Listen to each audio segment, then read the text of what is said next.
Hi, I'm Shad Bogdan, Chairman of the Texas Association of Realtors, and this is the latest edition of the Texas Quarterly Housing Report. For the third quarter, we continue to see very strong numbers for home sales in Texas. Statewide, Texas posted a 19% increase in sales volume compared to the third quarter last year, with more than 80,000 homes sold. That's approximately 13,000 more third quarter home sales this year versus the same time period in 2012.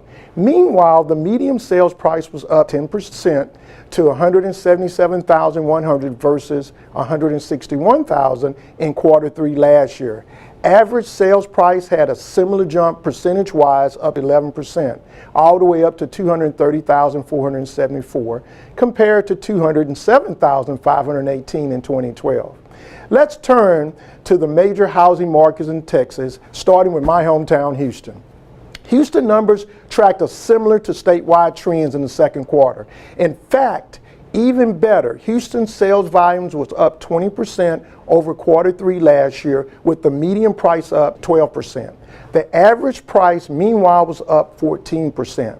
The months of housing inventory in Houston has indicated the supply and demand was down to 3.2%. The Texas Real Estate Center at Texas A&M says 6.5 months is a balanced market. So this is a clear indicator that Houston, like most of Texas, remains a seller's market. Throughout the spring and summer, always the busiest time of the year for real estate activity, we saw this every day in Houston. Nearly all Texas markets with multiple offers, buyers paying above asking price to get the home they wanted. This has been the story across Texas for 2013. Now let's turn to the capital city of Austin. Sales volume in Austin jumped a whopping 28% in third quarter compared to the same time last year.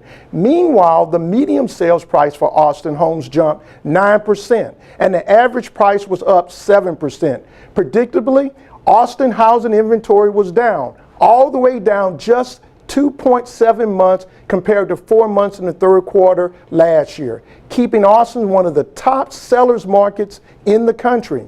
Meanwhile, in Big D, Dallas home sales for quarter three remained strong, as well as 21% increase in sales volume, 13% bump in median price, and a 12% jump in average price. Months of inventory in Dallas remained flat, but at 2.8 months, still very much a seller's market. And the last major city we will discuss is San Antonio. San Antonio enjoys another big increase in home sales, up 20% compared to third quarter 2012. At the same time, both median and average sales price rose by 8% in the Alamo City compared to the same time a year ago. San Antonio housing inventory was 4.8 months in the third quarter, down from 6.4 months in the third quarter 2012. San Antonio continues to have the best balance between supply and demand of the major markets. Throughout our latest Texas Quarterly Housing Report, the numbers are simply phenomenal. There is no reason to think that this positive momentum won't continue in 2014. In closing, I'd like to thank the Real Estate Center at Texas A&M for compiling the Texas Quarterly Housing Report, and I invite you to visit Texas Association of Realtors website, texasrealestate.com, for the full report, including the MLS statistics on nearly 50 Texas markets. On behalf of all the Texas Realtors, I'm your chairman, Shad Bogdan. Remember, when you have a question about Texas real estate, ask a Texas Realtor.